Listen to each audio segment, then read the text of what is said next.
Imagine going your entire life without ever once brushing your teeth with actual toothpaste. No fluoride, no mint flavor, no dentist appointment reminder text you're going to ignore anyway.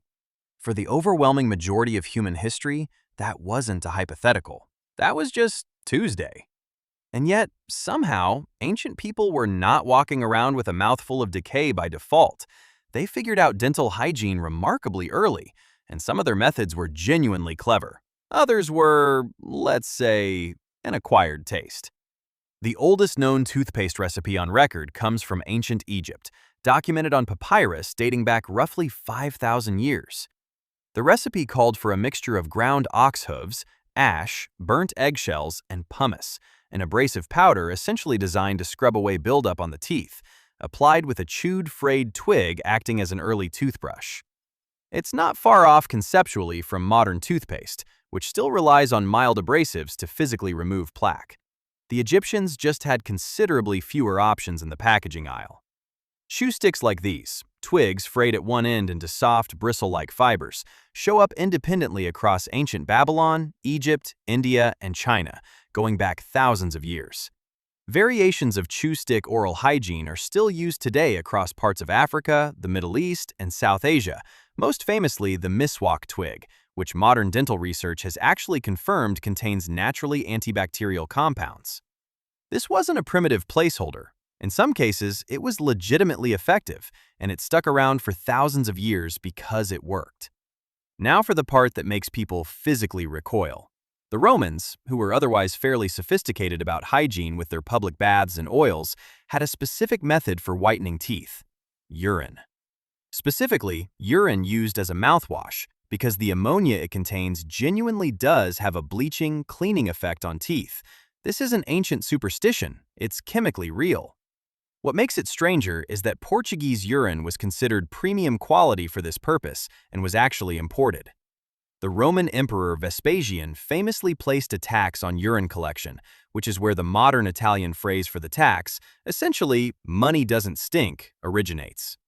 There's even a surviving Roman poem mocking a rival for having suspiciously white teeth, implying, not subtly, exactly how he'd achieved it. Ancient Rome had brighter smiles and pettier insults than you'd expect from a civilization that also built aqueducts. Here's where the science gets genuinely impressive, though. Neanderthals, who most people assume had zero concept of dental or medical care, tell a very different story once you look at their teeth under a microscope.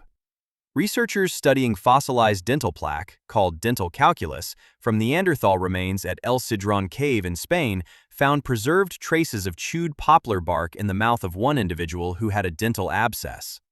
Poplar bark naturally contains salicin, the same core compound found in aspirin. That same individual's dental calculus also showed traces of a penicillium mold, the natural source of penicillin.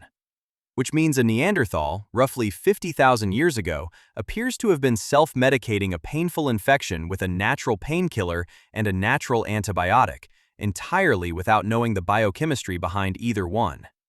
That is not primitive behavior. That is functional, effective medical knowledge, passed down and applied with precision tens of thousands of years before Alexander Fleming accidentally rediscovered penicillin in a petri dish in 1928. The toothbrush as an actual manufactured object with bristles is much more recent than any of this. The first bristle toothbrush on record was created in China around 1498 using stiff hog bristles attached to a bone or bamboo handle, a design that spread slowly to Europe over the following centuries. The modern nylon bristle toothbrush most people use today wasn't invented until 1938. So the honest timeline looks like this. Effective, evidence-based oral hygiene methods, tens of thousands of years old. Recognizable toothpaste, about 5,000 years old. The toothbrush as we know it, barely 500 years old, and the version currently sitting in your bathroom is less than a century old. Your ancestors were, in some very real ways, ahead of you on this.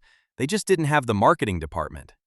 Would you have survived ancient dental care, or are you already planning your emergency dentist visit just thinking about it? Let me know in the comments.